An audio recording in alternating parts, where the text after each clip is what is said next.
Start now. Good afternoon, everyone. I'm Dr. Radhika, Clinical Head Fertility Specialist, Oasis Fertility from Vizag branch. So today we're going to discuss about does your workplace have any effect on your fertility? So this is actually very interesting. So wherever we are working, does our workspace cause any hazardous effect on the fertility?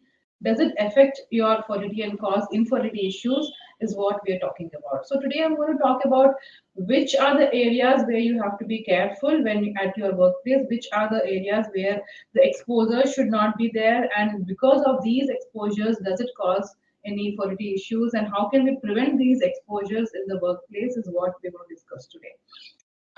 So coming to the hazards, like what hazards? Any workspace, say you're exposed to any chemicals or radiation or pesticides or any other organic solvents, they can have effect on any organs in the body. But especially today, we're going to talk about how are these hazards causing fertility issues?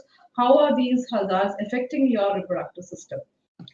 So now coming to what are the hazards we are talking about is that include the pesticides, especially the farmers who are exposed to these pesticides, or especially the industries which make these pesticides are those the people who are exposed to these areas in the industries or in the farms when they are spraying this pesticide should be careful. And I will also tell in the later presentation like how they should take precautions while using these pesticides. The next thing what we're going to talk about are the solvents. So there are many chemicals, very solvents, or patients who are working in various industries, like a very simple, somewhere where the paints are, where they do a painting, or where they manufacture paints, or somebody where the lipsticks or cosmetics. All these can cause hazardous exposures and cause affect your fertility and cause fertility. The next thing is high temperatures. So this high temperatures, radiation exposures, and heavy metals, all these exposures can affect your fertility. And anyone who is working in these areas should take precautions if they're planning for fertility. And if in case they're not able to conceive and they're working in these areas where they're exposed to pesticides, solvents, very high temperatures, radiation, or heavy metals, they have to go to a fertility specialist and get themselves evaluated to see if any of these occupational hazards are having effect on their fertility. The next thing what we should talk about is biological hazards. So what does this biological hazards have effect on the fertility? Especially coal miners and people who work in dust prone occupations like asbestos or silica industries, they're more prone for, they can get this tuberculosis more. They can contract this tuberculosis more. So why are we worried about tuberculosis? This tuberculosis usually it affects both the female and the female reproductive system. In the female, exposure to tuberculosis or previous history of tuberculosis can lead to dysfunctionality of their fallopian tubes, blockage in the fallopian tubes, or even the functionality of lead pipe appearance or the functionality of the fallopian tubes will be altered. This way, this might lead to infertility issues. Also, history of tuberculosis can cause thin endometrium and also it affects implantation and hence they can have fertility issues. So how is this tuberculosis or any of this history causing male infertility? Somebody who's having any history of tuberculosis, they might have orchitis or epidermitis. That is that they can have obstruction. The seminal vesicles, the seminiferous vesicles, seminiferous tubules can function well, but sometimes they might have obstruction and this might lead to affect their sperm parameters. So this also people who are exposed to this coal mines and silica and asbestos industry should be careful that also they should be evaluated if they're having any history of tuberculosis. The other areas what we have to talk about is like heat exposure, radiation, and any pressure exposure. So how are these exposures like heat or radiation affecting male fertility? Usually the testicles are located outside the body and therefore these can be easily injured and the effect of heat is more on this testis. So what happens if there is increased temperatures or they're exposed to very high temperatures and radiation? This might affect the sperm production, the seminiferous tubules might be affected or the spermatogenesis might be affected, hence the sperm parameters might be altered. So the heat exposures might affect male fertility more than the female fertility. So, what are the routes of exposure? So, these chemicals or radiation or any of these pesticides, they can be exposed either by ingestion, by inhalation, or by contact. So they might be working in this industries where they manufacture, where they include various solvents and chemicals over there. They can be inhaling all that chemicals. Somebody who's working in a pharmaceutical industry where they manufacture drugs in the industry, they can be inhaling all these chemicals, and this can indirectly lead to infertility. So somebody who are working in all these areas should get their evaluation done if in case they are planning for pregnancy or in case they're having any fertility issues. So this exposure can happen through inhalation, ingestion, and even direct contact. They might not be knowing that they're exposed to this area, but through the skin, through the direct contact, or through just inhaling these things can cause fertility issues. So the next thing is occupations involving in pesticides exposure. Especially when we're talking about pesticides, here we need to look into chemical groups which include organophosphorus and organochlorine compounds. So these are impose a high risk of exposure, and this might lead to infertility. So this can affect both female and male reproductive system. So, especially in females, they might have irregular cycles, shortening of menstrual cycles, and we also see patients these days who come with premature ovarian insufficiency or very low ovarian reserves, even at a young age. So these patients, is even here, even such patients should be evaluated and asked for a history of any of exposure to any of these pesticides. It need not be that they're just working in that industry. It might also have indirect effect, like indirect contact also can be there. If their partner is working in those industries, they can bring that the chemicals home by direct contact on the skin or their clothes which they're exposed to. So this might also lead to indirect exposure to the the members in the family, their wife or their kids. So all this should be a caution, this should be taken care. And how does this pesticides affect cause male fertility? They cause a severe damage to the spermatogenesis, and they cause complete atrophy of the seminiferous epithelium in the exposed workers. So this might lead to male infertility more, and also this might cause a negative pregnancy. Somebody who's men who are working in these industries or more of pesticides exposure, even the women can have abortions who are conceived through that sperm. And also high rate of abortions are also noticed in women who are working in those industries, or even men who are working and their wives can have abortions if they are exposed to these pesticides. So other things what we should look into here is exposure to toxic solvents. Toxic solvents means like somebody who's working in dry cleaning stores, somebody who's working in degreasing, painting, printing press, or paint removal industries, all these areas. So they are exposed to these various solvents. So when they are exposed to the solvents, if you're considering women, when they're exposed to these solvents, they might have amenorrhea, they can have irregular menstrual cycles, and the gonadotropin, the hormone levels in their body might be very high. They might have, decrease in their ovarian function, decrease in their ovarian reserve early if they're exposed to these solvents, and this can lead to infertility issues. And when we're talking about men, they might have this spermatogenesis is altered. Because of that, they might have oligozoospermia, which means the sperm count is very much reduced. Or they can also have azoospermia, which means zero count. If they're exposed to long-term exposure of these solvents, can sometimes may lead to azoospermia, decreased sperm count, and affect their motility in the sperm. So especially when we see patients who come to us with fertility issues, occupational history is very important, especially men, because we see many men who have these occupational hazards, especially when they're working in any of these areas like painting or dry cleaning or printing. Especially all these areas should be taken into consideration, and also we'll have to ask them to stop the exposure, or at least for some time, at least for some, if there is not a if there is no complete damage to the testis, for some time they can at least stop the exposures, and we can wait for some time to see if there is any improvement in the sperm, and then think of fertility treatments. The next thing is occupational hazards involving very high temperatures. These is seen especially in patients who are, actually they work as a cook, or they are in baking, who are in process such as baking, and ceramic industries, or a welding, who welding places, and with welding generate very high temperatures. All these places, whether they are welders or they are a baking or in the cooking industries, They were exposed to high temperatures, especially to testicles areas. In the because of that, the spermatogenesis is altered. The many studies which have shown men who are exposed to very high temperatures to the testes are having very decreased sperm counts. So, especially men with altered sperm parameters, if they're having any of these heat exposures, should be taken into consideration and history should be considered. So, if they're exposed to this heat, a prolonged exposure to the heat for more than 6 weeks or after 6 weeks, we can see a decline in the air sperm parameters. So after 6 weeks of this excess heat exposure, you can see a decline in the sperm parameters.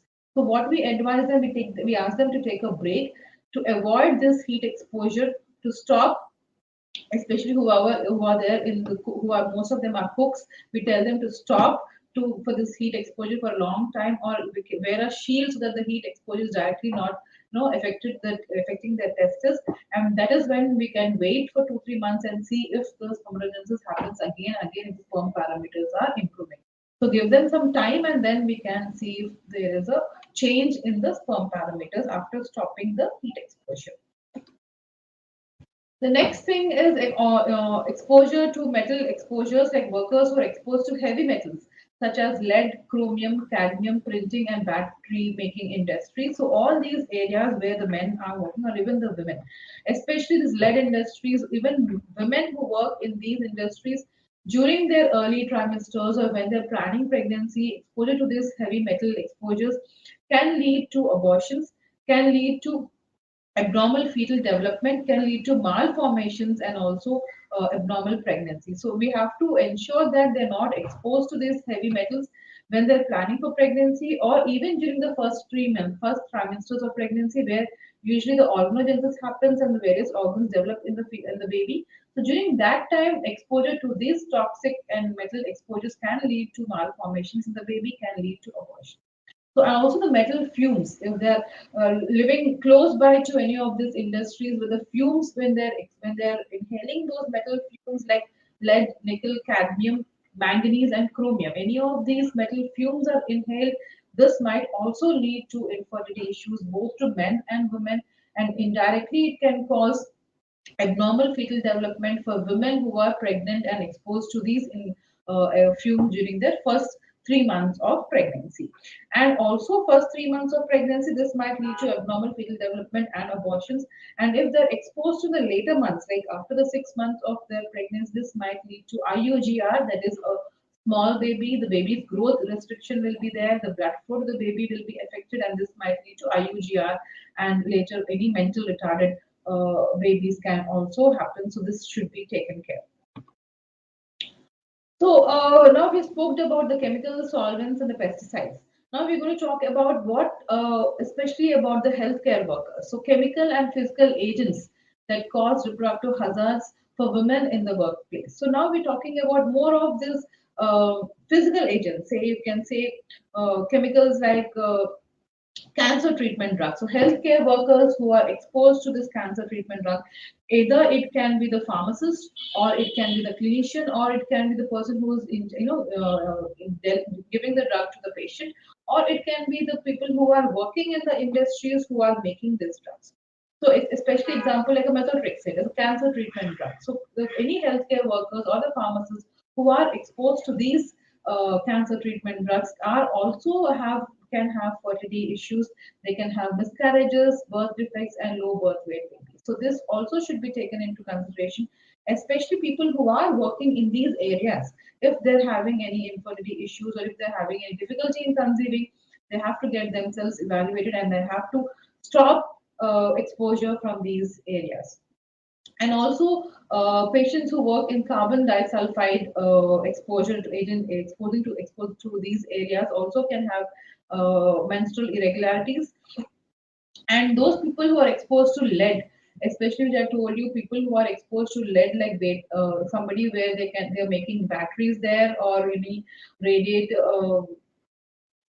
other fire range workers, all these people who are exposed to lead can also have infertility and miscarriages. One more important thing here where we have to take care, or we advise many of the healthcare workers, is the radiation. So radiation has a major role in the leading to infertility. Either it can be female or it can be a male, especially when they're exposed to radiation. They have many of these infertility issues. They can have miscarriages or birth defects or mental retardation for the baby, especially when they're exposed to the gestation age. People who are planning for fertility and having infertility issues, if they're having radiation exposure, especially men, the spermatogenesis will be affected, and then the sperm production will be less and the sperm parameters will be altered. Say if they're exposed to very high radiation to a limit where they can become sterile, that is, they can have irreversible damage to the testes and they can have azoospermia and it can be irreversible. So the amount of radiation exposure also is very, very important. If they're having the radiation, if the radiation exposure is very high, the damage can be irreversible also. And also for women, if there is a lot of radiation exposure to the ovaries, the egg reserve and the quality will be declined. And also for the uterus, and they can, if in case they are already they're exposed to this minimal radiation and they're not knowing that they're exposing the radiation during the early trimester, they might have abortions, and if they're exposed in the later trimester, they might have mental retarded babies. So this is very, very important for the healthcare workers or any other, especially when I'm talking about the medical professionals. We see many patients, especially who are orthopedicians or a uh, dental who works in the dental professionals. They are exposed to these radiations, which is very high. It is very minimal radiation, they might think, but multiple exposures to these minimal radiations can lead to fertility issues, especially more in the men, which is what we've noticed. So it is very, very important to take precautions while they are getting exposed to radiation, and wearing proper lead aprons is very, very important. So the next disease-causing agents, which that are reproductive hazards to women in workplace, this is also very important, especially healthcare workers who are exposed to infants and children. They might have exposure to the cytomegalovirus infections. So these might lead to birth defects and developmental disorders in the baby. So it is very important to do proper hygienic practices and washing their hands immediately after exposure to these children. And also healthcare workers, they should ensure that they're not exposed to these hepatitis B, HIV, or human papillomavirus infections, and they should be very precautious while handling such patients and treating such patients. It's very important to take care of themselves and taking proper universal precautions and getting themselves vaccinated for whatever necessary infections which they can get vaccinated. And it is very important to check if they're immune to rubella, especially for patients who are planning for conception or who are having infertility issues, especially healthcare workers who are exposed to these infants or who are in contact with children. It is very important to check whether they are immunized, or if not, they can get a rubella vaccination done before they're planning for pregnancy for proper immunity during their first trimester, so that they don't have abortions. And also vaccination for pregnancy prior to check for varicella zoster infection is also very important. This might also lead to birth defects and very low weight babies. So any healthcare professionals who are exposed to the infants or children should ensure that they have immunity to these two, the rubella and the varicella zoster. If not, they should get themselves vaccinated if they are planning for pregnancy. So, what does this reproductive hazards cause, especially when the females who are exposed to this reproductive hazardous exposures? They might have menstrual irregularities, they can have infertility, miscarriages, and also birth defects can happen to the baby if the exposure is there in the first 3 months initial stages where the organogenesis usually happen. They might have low birth weight and premature birth weights if they're exposed to later trimesters, like after 6 months, if they're exposed to these chemicals and radiation, they might have low birth weights, developmental disorders for the baby, and also this sometimes they can also have childhood cancers. So the baby can have a childhood cancer, so this should be taken care. And so, how does this harmful substances affect the baby? First of all, they are exposed either by inhalation to direct skin or through injection. So, what happens when these exposures are there for the mother? Usually, through the blood, it goes to the baby, and also this hormonal agents to the mother's blood can be transferred to the baby, and also It can reduce the nutrients and oxygen supply to the baby, and hence the baby will be affected. And also, radiation can affect the baby directly during the first trimesters or also in the later trimesters.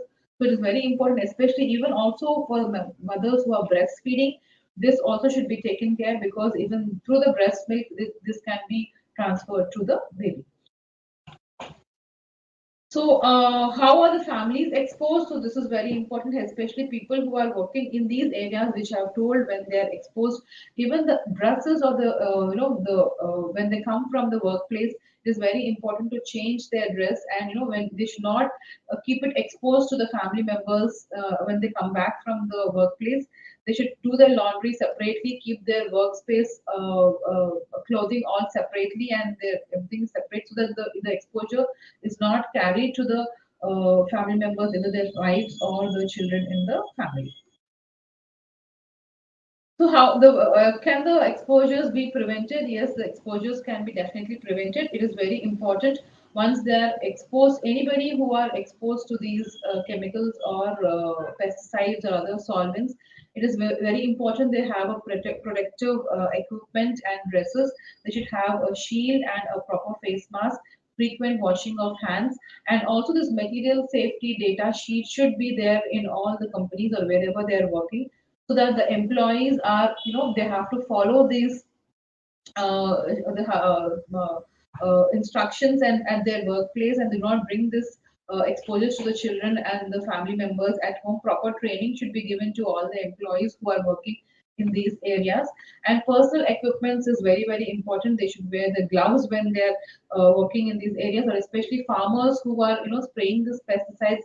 They should be they should be educated about how these pesticides can affect their health, or especially their fertility, especially who are not already, who do not have kids and who are having fertility issues, should be educated about how these pesticides can affect their fertility. Proper instruction should be given them. They should wear respirators or proper clothing. Immediately they have to change their clothing and wash themselves, and they should not bring it to the family members at home.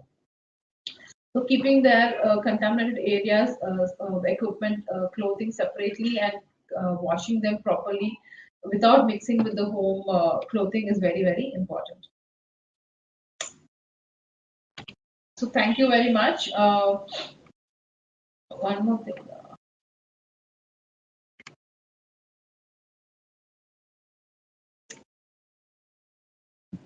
So if there are any questions, I will take the questions.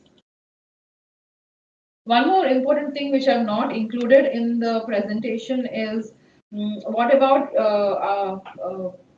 IT populations, who are couples who are working in the IT setup. This also is very important, because they have this the timings is very abnormal. They might have this night duties, or they will have this laptop. They always sitting with the laptop with their exposure on the laptop on the lap for prolonged hours, or also having the cell phone in their pant pockets for prolonged hours, excess consumption of tea or coffee during the days. All these can cause fertility issues. So this also should be counseled. This also can cause hazards and cause fertility issues. So this also should be taken into consideration.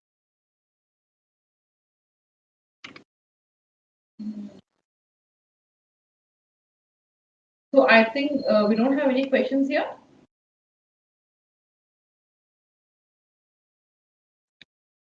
The first question is, what could be affecting my fertility? See, affecting fertility could be anything. It could be, as I told today, we discussed about what are the occupation hazards, what exposures can affect your fertility. And first of all, the issues for causing infertility issues is the age, especially patients who are advanced age can have fertility issues. Environmental hazards like exposure to heat, radiation, chemical exposures, and lifestyle like smoking, alcohol consumption, and all the junk foods can affect fertility. Sedentary lifestyle, obesity, all these can affect your fertility. Especially age is a major factor which can affect fertility.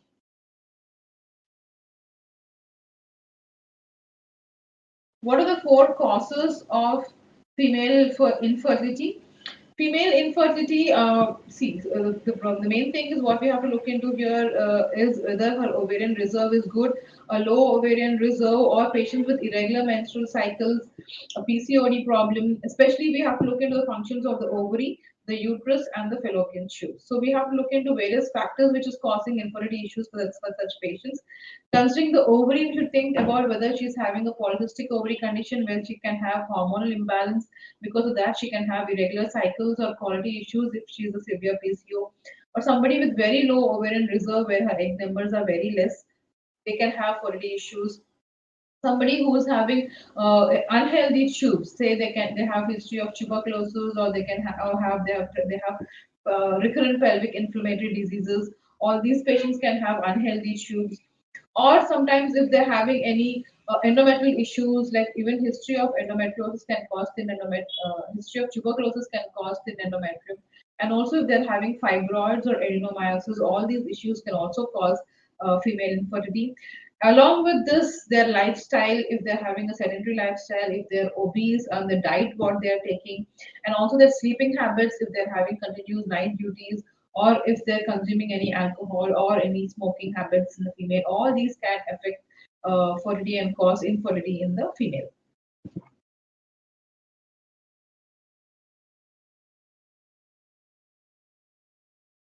What are the signs of being infertile? So, if you're talking about the signs of being infertile, see, if considering the females, they might have, they don't, we cannot say a proper signs which they can say usually. See, if they're having a very elderly person more than 37 years, yes, they can have infertility because of the advanced age. If they're having irregular cycles, we need to see, they might, this might lead to infertility. And if they're having any issues in the uterus, like they're having a prolonged bleeding or intermenstrual bleeding or short cycles or pain during their periods, heavy menstrual periods, severe pain during the periods or pain during intercourse, all these can, we should think of infertility issues. Like if they're having a pain during intercourse, we might suspect endometriosis. If they're having a severe pain during their menstrual cycle, we can suspect endometriosis or adenomyosis or any fibroids in them. If they're having irregular cycles, then we can suspect if there is a PCOD condition or any conditions in the ovary. So if they're having a very little, spotting and no problem bleeding, then we should think of anything in the endometrial issues. So all these are the signs which we can think probably they might have any of these issues, and we have to evaluate according to the history what they say, and then we should see which area they're having the problem. That is with the female. And with men, usually if they are diabetic, they usually have sexual dysfunctions is commonly seen, or they can have any semen infections, or somebody who are having obstruction, then they can give the history of very low semen volume when they're ejaculating. And somebody who without any symptoms, they will not have any symptoms, everything seems normal, they just come for a fertility evaluation, then they realize that they have sperm issues, they can have a less count in their sperms, or motility issues are there. So they cannot especially say if they're having any complaints, but if they're having any complaints, we have to do a semen analysis and evaluate men. And especially what I spoke to you about, all the hazards which I spoke to you today. So anybody who is planning for fertility and having infertility issues, if they're exposed to any of these areas, should get themselves evaluated, even if they're not having any symptoms or signs of infertility. Why am I ovulating but not getting pregnant? Okay, so it means that she's ovulating every month and still she's not getting pregnant. So even though if you're ovulating every month and you're not getting pregnant, it is, we have to look into the other areas also. Whether your tubal functionality is good, because even if you ovulate, if the functionality of the tube or the patency of the tube is not good, the fertilization would not happen and the embryo formation would not happen. The next thing what we need to look into your uterus. If the endometrial receptor, if the endometrial thickness is good, or if the whole uterus as such is functioning well, if there's not having any fibroids or adenomyosis in the uterus. So it is not only just ovulation. We have to think into your tubal function. We have to look into your endometrial thickness and also the uterus. The most important thing what we also have to see is the semen analysis. Even the sperm function, the semen analysis should be normal. Then only then we can see why you're ovulating and still you're not getting pregnant. Say if everything is normal, you're ovulating, the tube is normal, the endometrium is good, also the semen analysis is good, but still you're not getting pregnant, then you should think of any factors like unexplained infertility, where we look into the functionality of the tubes, where there are no other tests to look into the functionality of the tube. That is when we diagnose them as unexplained infertility, and then we need to look into the further treatments for them. The next question is, how can I increase my fertility in my 30s? See, increase your fertility in 30s is first of all a healthy lifestyle and also a healthy diet. Especially exercising every day at least for 30 minutes a day improves your lifestyle. So after 30 years or after 35 years, usually we see a decline in the decline in the egg numbers and decline in the egg qualities and also in the sperm parameters after 35 years. So it is always important to keep evaluating, checking yourself. If you're cross 30 and you're not pregnant, evaluate yourself, get a scan done, get a baseline scan and a hormone test done to see if everything is normal. Take a healthy diet, include more of fruits, vegetables, and nuts in your diet, along with proper exercising every day. Reduce your exposures to any heat or radiations or any chemicals of the world, or even a simple like sitting with a laptop for more than hours, like a lot of hours together, or using your cell phones for prolonged hours. A lot of consumption of more than 3 or 4 times a day if you're consuming tea or coffee or you're consuming alcohol or any smoking habits are there. Try to stop all these, and this is how you can increase the fertility chances even after 30. But after 35 or 30, if you're still planning for pregnancy and not able to conceive after 1 year of trial, that is when you need to go to the fertility specialist and get yourself evaluated.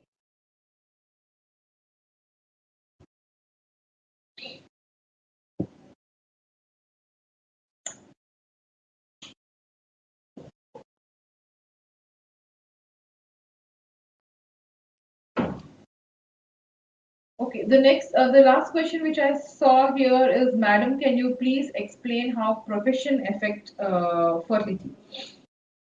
So profession here, if I can talk about, talk about healthcare professionals, talk about doctors here, or any people who are pharmacists or the sisters, healthcare professionals, many of them, they have exposed into different areas. So if we're talking about radiologists here, they might be exposed to radiation here. Talking about orthopedicians, talking about mainly when I see patients who are exposed to CM radiations or any dental procedures, they might be exposed to radiations. There can be a very small procedure, very little exposure, but still, if they do not take proper precautions while they're exposing to these radiations, they might there is a drastic decline in the sperm parameters after few radiation exposures. So it is very important they should take precautions. And other professionals like who are there in IT, where they have this prolonged exposure to the laptops and their long sitting hours, sedentary lifestyles. During the work, they have a lot of, because the stress might be there, they consume a lot of tea or coffee or smoking or alcohol, and also their the shifts, the night shifts, where they have more of the shifts in the night, who work for continuous night shifts. Also, we have seen they're having fertility issues both in men and female. So this is to the IT professionals. And somebody who is there in the healthcare, also like pharmacists who work in the companies where they manufacture the drugs or they do the drug testing, where they can be exposure to the drugs, can be there either by inhalation or direct exposures. All this also can lead to infertility, or even a pharmacist who are there giving the drugs, can all the cancerous drugs, like methotrexate, the example which I showed you in the presentation, when they're exposed to these drugs multiple times, multiple exposures can also lead to fertility issues. So this is how our healthcare workers and our IT professionals, they can have this hazards. And also who are working in various industries, as I told you, like a battery industries or painting industries or heavy metal industries. All these people have fertility issues because of these various exposures what they're having, either directly or indirectly. Even they can bring this exposures to the family at home by indirectly exposing them with all their, if their proper precautions are not taken while they're there working in their workplace.